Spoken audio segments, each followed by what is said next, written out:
புரிகிறதா? ஏன் தமிழ் தேசிய அரசியல் அவசியப்படுகிறது?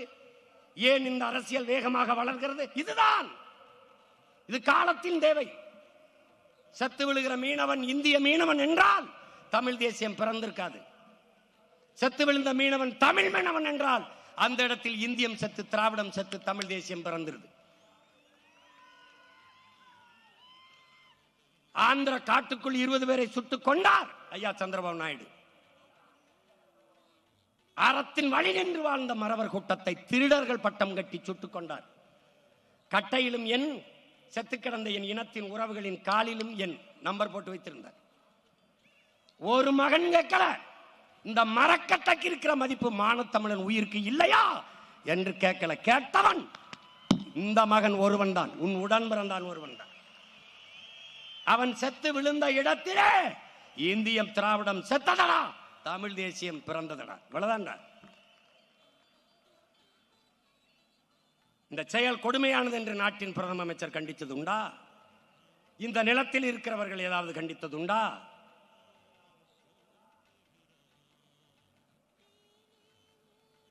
ஒரு தேசிய இனம் 50,000 ஆண்டுகளுக்கு மூத்த இனம். எங்களில் சின்ன சின்ன இனங்கள் எல்லாம் விடுதலை பெற்று பெருமையோடு வாழ்கிற போது 13 கோடி மக்கள் தொகையை கொண்ட பெருத்த மூத்த ஒரு தேசிய இனம் எங்களுக்கென்று ஒரு தனித்த தாயகம் அடையக்கூடாதா? இருக்கக்கூடாதா? ஒரு சுதந்திர அடைந்த ஒரு நாட்டில் சுதந்திர காட்டை நாங்கள் சுவாசிக்க கூடாதா என்ற பெருங்கனவோடு ஈழ தாயகத்தில் எம்முயிர் தலைவன் ஒரு வீரஞ்செறிந்த விடுதலை போராட்டத்தை முன்னெடுத்தார். அந்த போராட்டத்தை பிரிவினவாதம், பயங்கரவாதம் என்று பழி சுமைத்து அழித்து ஒழித்தார்கள். லட்சக்கணக்காக செத்து விழுந்தோம். பச்சிலம் குழந்தைகள் நச்சு குண்டுகளுக்கு கருகி கரிக்கட்டையாக விழுந்தார்கள். கர்ப்பிணி பெண்கள், வயது முதிர்ந்தவர்கள் கொல்லப்பட்டார்கள். ஒரு இனம் சார்ந்தவர்கள் என்று பார்க்க வேண்டாம், சக மனித சாவு என்று இந்த நிலத்திலே எந்த இடத்தில் இருந்து நமக்கு ஆதரவாக குரல் வந்தது? அந்த செயலை கண்டித்து எந்த இடத்தில் இருந்து குரல் எழுந்தது? என் உடன் பிறந்தானே எங்கே? கரையில் செத்து ஒதுங்கிய அயலான்கிற சிறுவனுக்காக எல்லாரும் அணிதீர்களே. அதே வயதை ஒத்த என் தம்பி பாலச்சந்திரன் நெஞ்சிலே குண்டு தாங்கி செத்து கிடந்தானே. கை கட்டின் தூரத்திலே நிறுத்திய அந்த பிஞ்சு பாலகனை ராணுவ வீரன் தன் துப்பாக்கியால் சுட்டுக் கொண்டிருக்கானே. உலகத்தில் ஒருவன் கூட குரல் எழுப்பி ஏன் கண்டிக்கவில்லை? இத்தனை மொழிவழி தேசிய இனங்கள் எல்லாம் எங்கள் சகோதர இனங்கள் என்றுதானே நாங்கள் நேசித்து அன்பு செலுத்தி ஆதரவு காட்டி வாழ்கிறோம். எங்கள் சாவுக்கு ஒருவர் கூட இந்த செயல் கண்டிக்கத்தக்கது என்று ஒருவர் கூட கண்டிக்கவில்லையே. அப்ப எங்கே இருக்கிறது இந்தியம்? எங்கே இருக்கிறது திராவிடம்? செத்து போனது.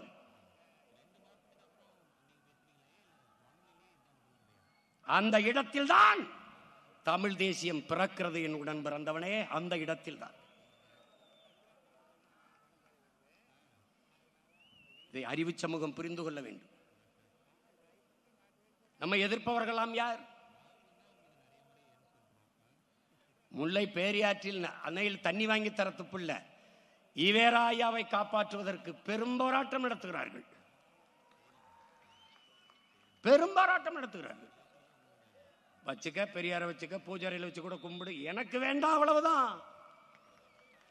என் இனம் சார்ந்தவன் பாருடா, இடம்பத்தலடா, டே இடம்பத்தலடா, பாருடா பாரா. 1000 பெரியார் என் இன உறவுடா, என் இன உறவு.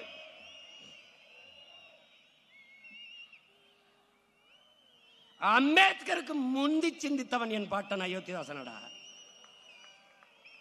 சம பங்கு என்பதை ஏற்கவில்லை, உரிய பங்கு என்று பேசியவன் என்னுடைய பாட்டனடா, அயோத்திதாசனடா. எப்படி சமபங்கு சரியாக இருக்கும்? நீ 12 காலமாக மாளிகையில் வாழ்கிறாய், நான் மண் குடிசையில் இருக்கிறேன். நான் கல்வி மறுக்கப்பட்ட சமூகத்திலிருந்து வந்திருக்கிறேன். நீ பல 100 ஆண்டுகளாக கல்வி மறுக்கப்படாத சமூகத்திலிருந்து வருகிறாய். நீனும் நானும் ஒன்றென்றால் எப்படி? உரிய பங்கு. அவர் பேசி சிந்தித்து எழுதி பல ஆண்டுகள் கழித்து தாண்டா அதே கருத்தை அண்ணல் அம்பேத்கர் வலியுறுத்துறார். எதிலடா நாங்கள் குறைந்தவர்கள்? உலகிற்கு அறிவை கடன் கொடுத்த இனத்தின் மக்களடா நாங்கள்.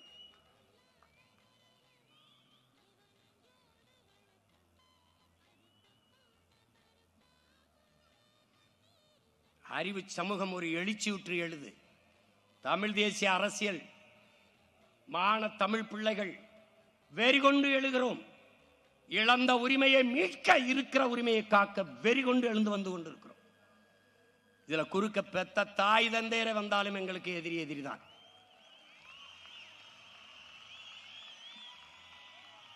பன்னெடுங்காலமாக பசித்து கிடக்கிற புலி வெறி கொண்டு வேட்டைக்கு வரும்போது எதிர்த்து எவன் வந்தாலும் அடிதான்.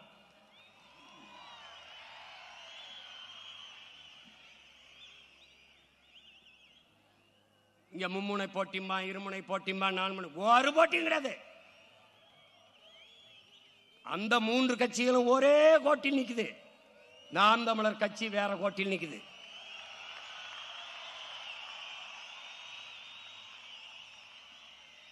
அவர்கள் எல்லோரும் ஈவேராவின் பக்கம், நாங்கள் எங்கள் தலைவனின் பக்கம், எங்கள் முன்னவர்களின் பக்கம். இன்னும் பாரு 2 கிலோமீட்டர் 3 கிலோமீட்டருக்கு வச்சிருக்கு. இன்னும் இருந்தாலும் இன்னும் எங்களுக்கு இடம் இல்லை. அதனால நான் தம்பிட்டு சொன்னேன், 2 ஒரு படத்தை ஒரே இதில் வச்சு விடுறா அப்படின்னு. அவர்கள் இருமொழி கொள்கை, நாங்கள் கொள்கை மொழி ஒன்றுதான். எங்கள் உயிர் மொழி தமிழ். விரும்பினால் எம்மொழியும் கற்போம், நாங்கள் வாழ. எங்கள் மொழி தமிழ் கற்போம், எங்கள் இனம் வாழ. இது எங்கள் கோட்பாடு. அவர்கள் இலவசம், இலவசம். நாங்கள் இலவசம் இல்லை.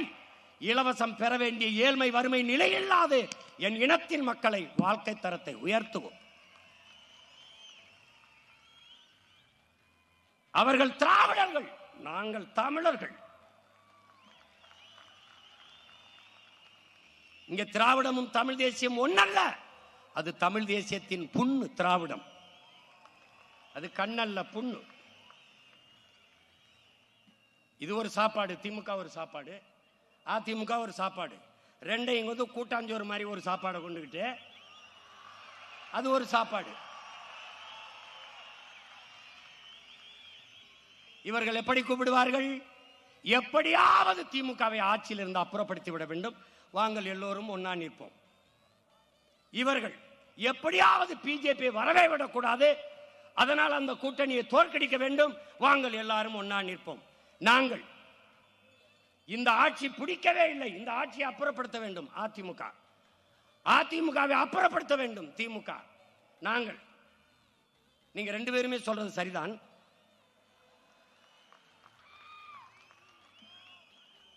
எல்லாரும் ஒன்னா நிப்போம், ஒன்னா நிப்போங்கிறாங்க. அதனால தான் நாங்க ஒன்னா நிக்கிறோம். ஏன்? உங்க எல்லாரையும் காலி பண்ணணுங்கிறதுக்காக தான் நாங்க ஒன்னா நிக்கிறோம். இவர்கள் அரசியல் கோட்பாடு திமுகவை எப்படியாவது ஆட்சியிலிருந்து அகற்ற வேண்டும், அகற்ற வேண்டும். அகற்றிவிட்டு யாரை அமர செய்வீர்கள்? அதிமுகவை.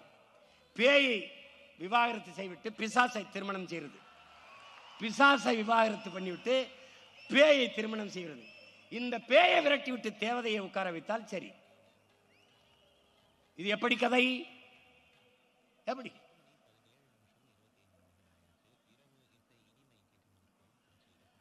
நபிகளார்ட்ட கேட்கிறாங்க, நபிகளே இந்த தீமையை எப்படி ஒழிப்பீர்கள் என்று. நன்மையை வைத்துத்தான் என்கிறார்கள். அதனால்தான் உங்கள் பிள்ளைகள் எப்பக்கம் சாயாது. நெருப்பை நெருப்பை வைத்து அணைக்க முடியாது, அதுக்கு ஒரு தண்ணீர் தேவை. தீமையை தீமையை வைத்து ஒழிக்க முடியாது, அங்கு ஒரு நேர்மை தேவை. அந்த நேர்மையான ஆற்றலாக தமிழ்நாட்டில் உங்கள் பிள்ளைகள் தனித்து நிற்கிறோம்.